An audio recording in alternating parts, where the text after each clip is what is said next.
Right now on the National Weather Desk, bracing for impact, Florida's Gulf Coast gets ready for a major hurricane to make landfall this week. We'll approach landfall heading into Thursday afternoon, likely as a major hurricane. It doesn't matter the category of the storm. It matters what the expected local impacts are. Plus, the rare weather dance the storm could perform after making landfall. It will start to actually circle around one common point. That's what we call the Fujiwara effect. Why Michigan wineries are thriving despite unpredictable weather. And this season, we've gone kind of back and forth. The seasonal affective disorder isn't just in winter. It happens at the end of summer, too. These changes in our schedules can sometimes be stressful. And understanding the science behind the changing fall colors. From our nation's capital, this is the National Weather Desk. Good morning and welcome to the National Weather Desk. I'm Janae Bowens. The disturbance in the Caribbean Sea is likely to become Tropical Storm Helene later today and then strengthen into a hurricane tomorrow. By the time it makes landfall along Florida's Gulf Coast Thursday, it could be a major hurricane with life-threatening storm surge and damaging winds. Meteorologist Jen Collins is tracking the tropics for us this morning. Now, right now, as you mentioned, this system hasn't formed yet. It's a potential tropical cyclone, which allows the National Hurricane Center to issue advisories as it will impact land here over the next 24 to 48 hours. So here's the latest look at the system. Very disorganized at this time. There's no center of circulation to grab onto. So some of our models are kind of guessing at this point of what's going to happen. But we have good gauge that the system will move into the Gulf of Mexico, where it is anticipated to become a named storm. The next name of the season is Helene. So once it does, it would get that name.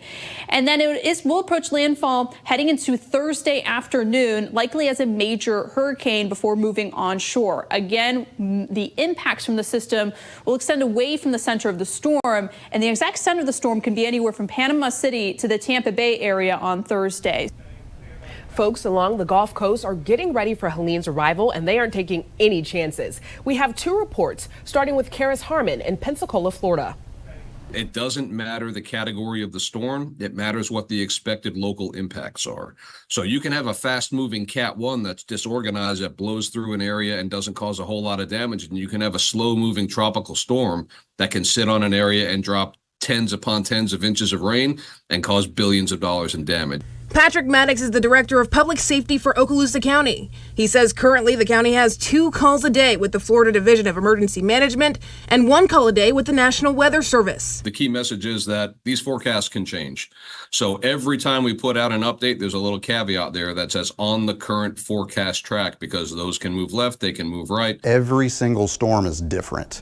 They have different characteristics. There's so many different variables. And so listening to proper messaging from reliable news sources, that is, you have to do that. You've got to keep up with what's going on because these things shift. 84-year-olds Josie and Ron Boer walked us through their home in Parrish, severely damaged from flooding after Debbie, with about 1.5 feet of water. They've lived there for 20 years and tell me they've never seen flooding like it. I can't think straight, you know, it's just affected me so much. And but hey, thank God we made it out.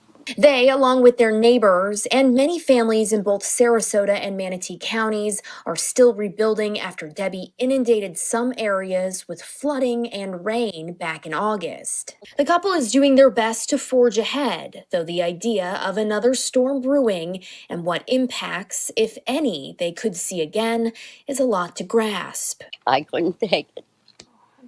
I don't think, could you? You have to. While they're preparing for what could be another storm this week, Manatee County officials encourage people to take any necessary precautions now to protect their property against possible flooding. Once the hurricane makes landfall, it's expected to perform a weather dance with another low-pressure system. It's called the Fujiwara effect, and plenty of people across social media are talking about it, so we asked meteorologist Katie Morgan to explain. Fujiwara effect. What is it? You may have heard it from the movie Twisters. It is an actual meteorological thing and phenomenon. Let's take a look at it. Of course, first, this is a look at the current track of what will likely become Helene. This is as of Monday evening. So what is the Fujiwara effect? Above here is one of our long-range models that we're looking at. And there are two low-pressure systems, of course. The one on the right is Helene, and the one on the left is an upper-level low. When you get two areas of low pressure like this that are spinning in the same direction and are close enough together, sometimes they can end up spinning around one common point. And that looks to be what may happen later this week. This is a little more common over the ocean with two hurricanes, but it can happen over land. As you can see, the upper level low and Helene will move in and onshore, and then they will start to actually circle around one common point. That's what we call the Fujiwara effect. Over in the Pacific, Hurricane John made landfall as a Category 3 storm Monday night along the southern coast of Mexico. According to the National Hurricane Center, John had maximum sustained winds of 120 miles per hour. 6 to 12 inches of rainfall is expected across coastal areas through Thursday, along with life-threatening storm surge and significant flooding. We also want to mention there's a slight risk of severe thunderstorms in Kentucky and West Virginia today. There's also a marginal risk across the Ohio and Tennessee valleys and the southern plains. With the potential tropical cyclone developing in the Gulf of Mexico, strong ocean waves are a given. But did you know that such storms can cause mountain waves? Meteorologist Kit Alexander explains. Mountain waves. It's a large-scale wind pattern that typically happens in the cooler months from the fall to early spring. This weather phenomenon occurs in many mountain ranges across the globe. One of the main effects of mountain waves are strong wind gusts and turbulence that can impact aviation. Let's talk about how they form. Mountain waves develop when strong winds hit a mountain range at a perpendicular angle. The wind is forced to rise over the mountains and redirected toward the ground in a wave-like pattern. Mountain waves need three conditions to form. These include a wind flow that is blowing against the mountains, a stable layer of air above the mountains, and increasing wind speed with altitude. Just like a fast-moving river, when water flows over a large boulder, the atmosphere behaves in a similar manner. When the winds encounter a large mountain range with stable air in place, the air wants to remain at the same altitude or descend. But in this case, it's forced to rise over the mountains and immediately descend on the other side in the form of a wave. Localized wind gusts can exceed 80 miles per hour near the base of the mountains, but can be much lighter just a few miles away. Now let's head to northern Michigan, where grape growers are preparing for this year's harvest. Despite unpredictable weather conditions, vineyard owners say this year's crop is shaping up to be excellent. Meteorologist Trevor Robideau explains how changing weather helps produce the best fruit. This year is a little bit early. The dryness is quite beneficial. For most farmers, not enough rain can pose a problem, but Fless says grapes react differently. You might be able to see a couple yellow leaves, and so the vines are showing drought stress at this point. They're starting to decide to drop a few leaves because they're perspiring too much water, and they want to minimize that, and so they're starting to drop some leaves. So that is a sign of stress, and a little bit of stress in wine grapes is okay. Some would even say the best wine comes from very stressed grapes, but Fless believes the best wine needs a perfect balance. So an ideal season would be one that we don't get too much moisture or too much humidity. We get just enough. Weather variability is bringing new challenges, but also new possibilities. We would definitely look at, can a vine survive this variability in winter temperatures?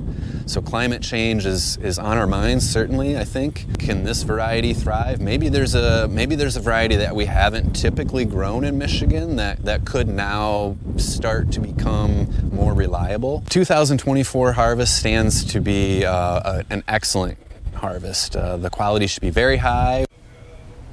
Full moons cause higher high tides and lower low tides. Last week's supermoon brought exceptionally low tides to several areas, including Seattle and the Puget Sound. A viewer in that area captured these great shots, spectacular views of brightly colored sea stars, anemones, sea urchin, and other aquatic life that wouldn't typically be visible. Low tides are not a threat to mollusks and crustaceans. And coming up on the National Weather Desk, we'll find out how to grow the perfect autumn mums. And we'll help you better understand the science behind the changing fall colors.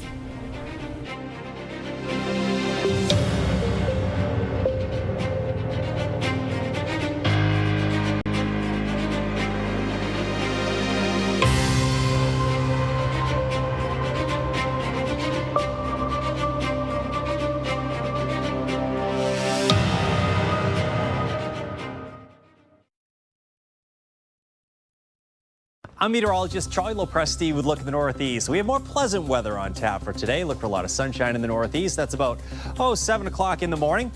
Notice there are some more clouds and there are some showers developing over western parts of New York during the course of the afternoon here. That's about 2 o'clock or so. We should be topping out in the 60s and low 70s. There's a chance for a few showers on Wednesday. Expect a lot of clouds midweek. Any steady rainfall should hold off until Thursday. I'm Chief Meteorologist Gerard Jabali. Here's a look at the Mid-Atlantic region. More clouds and dreary conditions for your Tuesday. We'll see some patchy areas of light showers or drizzle to start. Later in the afternoon, we could see some heavier bands of rainfall. And once again on your Wednesday, still cloudy with rainfall more likely. Temperatures will be stepping upward through the next couple of days as well. Highs will be in the upper 60s, maybe the low 70s on Tuesday afternoon, but we should be a few degrees warmer with everyone in the 70s by Wednesday.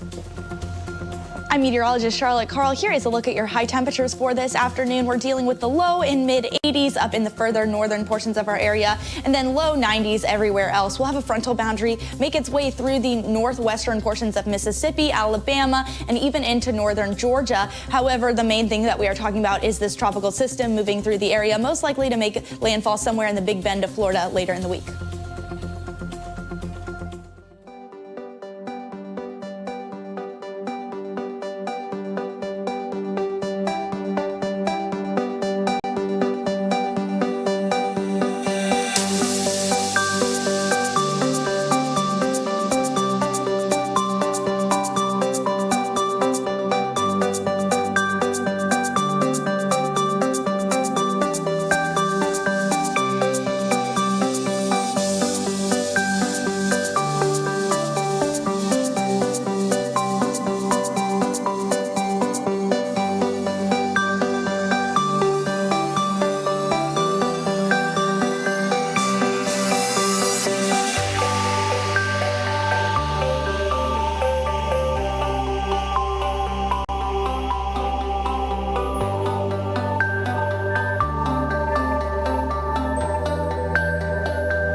Weather Window, presented by the National Weather Desk. This wide dust devil was spotted east of San Antonio on Sunday.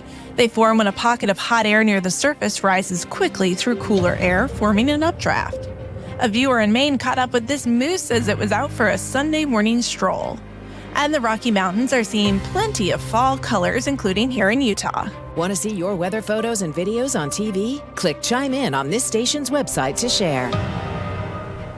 What's the recipe for perfect fall colors? Well, they're things like temperature, moisture, and daylight. Rex Hodge has more from North Carolina. The ingredients for fall color are the same every year, but aside from the predictable loss of daylight, the weather quantities are variable. I'd like to say with great optimism that we're on track for what I would call a good fall season, yet to completely be determined if it's going to, be what many people would call great. That's the prediction from Western Carolina University biology instructor Darby Harris. He says our mountains could use some rain.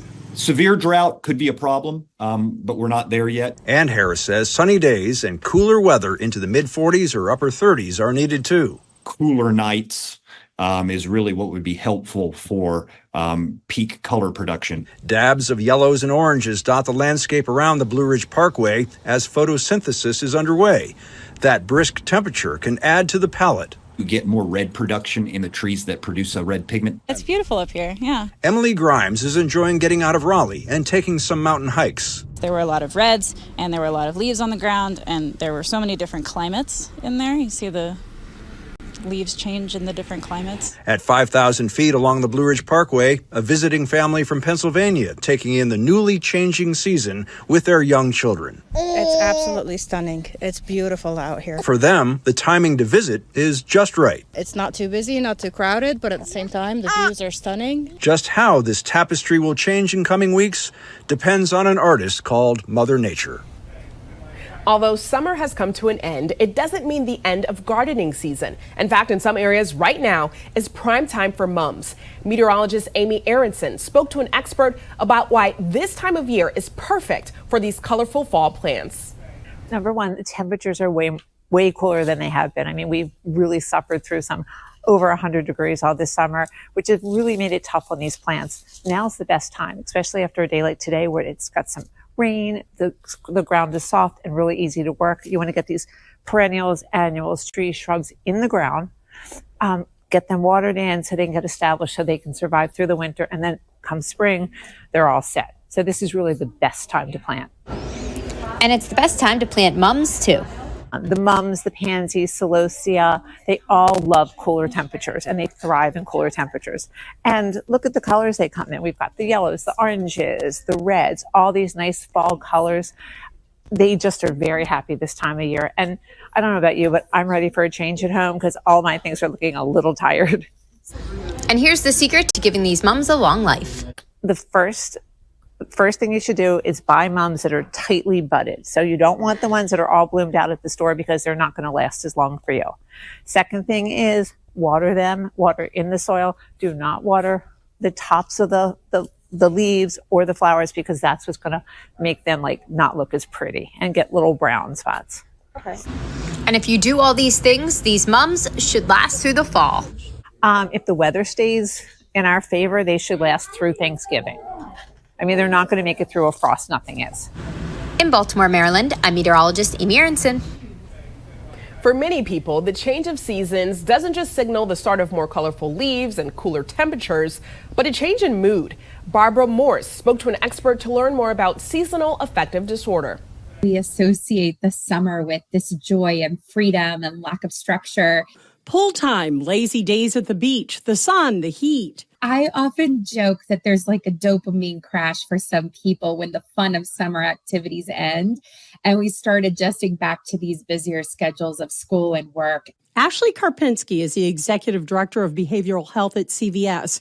She'll tell you many people look forward to fall and festivals and the holidays. But for those who may struggle, could be because there's more structure. I think you start by just realizing and acknowledging that these changes in our schedules can sometimes be stressful. Create plans that include a good night's sleep, rechart routines. Remembering that it is important to get outdoors and continue to get that vitamin D, even though the weather is starting to change. Focus on the positives. The power of the mind is very real. And so you have to start to think about, how do I make these new plans? How do I reduce some of the stressors in my life? For some, though, it goes beyond making simple adjustments. Often we think of seasonal affective disorder as a winter thing. But the truth is that SAD is a form of mild to moderate depression that can occur in any season. Now, climate change science can be a heavy topic to discuss with your kids. So this week, we enlisted the help of an organization called Science Moms, mothers helping mothers to better understand climate change.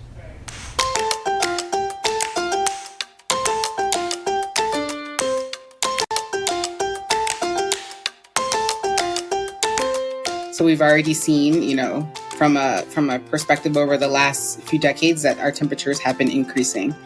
I think also as your 4-year-old grows up, more and more extreme weather, greater increases in the amount of carbon pollution that are put into our air, the more or poor air quality that we experience in that way. So I think your daughter, all of our kids will just see those impacts from temperatures, from extreme weather, to just air quality in general.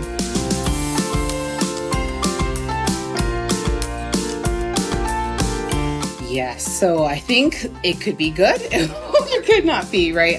The more and more you use your air conditioning, the more energy costs that are put out there and the more impact that it's having on your wallet. Maybe can you consider other alternatives for heating and cooling of your home?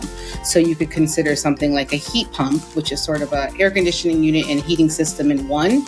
But the good thing about heat pumps is that many states and also at the federal level are providing a number of different tax incentives or tax credits if you think about swapping out, whatever you currently use to something like that.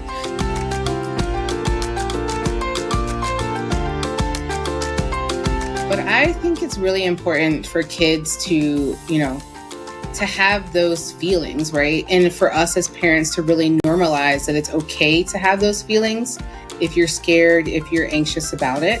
I think the best way to not feel scared about the issue or to have that fear is to do something to help. So it goes back to what can I do?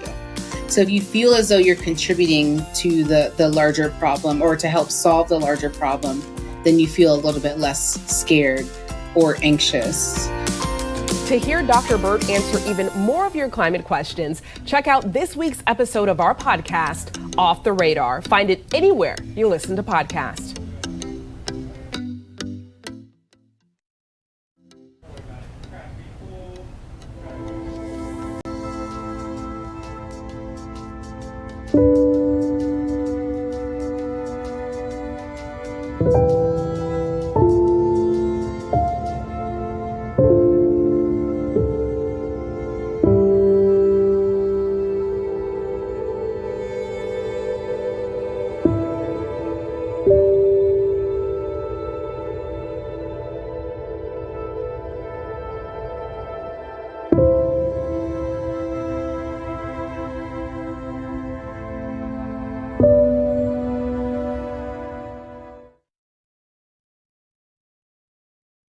Hello, I'm meteorologist Sarah Converse. We have a low pressure system tracking through the Midwest, bringing in rain showers and thunderstorms and even the threat for severe weather along the Ohio River Valley. Winds, potentially even some isolated tornadoes possible. Temperatures will be in the 70s. And then for tonight, drying things out as that cold front moves out, we'll be in the 40s to the plains and 60s closer to the Ohio River Valley. Good morning, I'm meteorologist Alex Garcia. Here's a look at your regional weather. Things are downright nice all the way from Oklahoma City back over to El Paso. Little rain for Little Rock. It's warm and humid all the way down across the southern part of the region. Very weak stationary front will slide a little bit back up to the north. We'll see sea breeze showers and scattered rain out across East Texas and into Louisiana.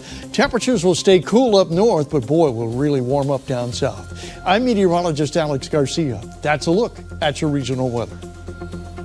Well, hi there, everybody, and a happy Tuesday to you. I'm meteorologist Shannon O'Donnell. Beautiful September weather out west. Look at the 70s along the coastline of California, 80s in the interior, including in the Treasure Valley of Boise, Idaho. Phoenix, you're back into the heat. 106 there in the Valley of the Sun today, but really pretty quiet all the way through the west. Four Corners all the way up to the PNW, looking sunshiny as we head into our Tuesday. And that's the scene from here.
You are watching the National Weather Desk. Some fall leaves are changing color already, but the brilliance of fall is still on the way in some parts of the country. Erica Striva explains the science behind the changing fall leaves. As the days continue to get shorter and the weather eventually cools on down, the green color that all of the trees are still displaying right now, we're going to start to lose that. And there are a couple different chemicals that go into play as to when we lose that chlorophyll, which of course is the green pigment in those leaves, we start to see more of the yellows, oranges, and reds. And that's actually because of three different chemicals that are in the leaves. The first one with the yellow color, that's xanthophyll. We have the orange color, courtesy of carotene, and also anthocyanid. That gives us that reddish color on those leaves. We'd love to share your weather content on the air. You can find us on all of your favorite social media platforms, including Facebook, YouTube, Instagram, and TikTok. Just search the National Weather Desk. We'll be right back.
Thank you so much for joining us. I'm Janae Bowens. Make it a great Tuesday, and we'll see you right back here tomorrow.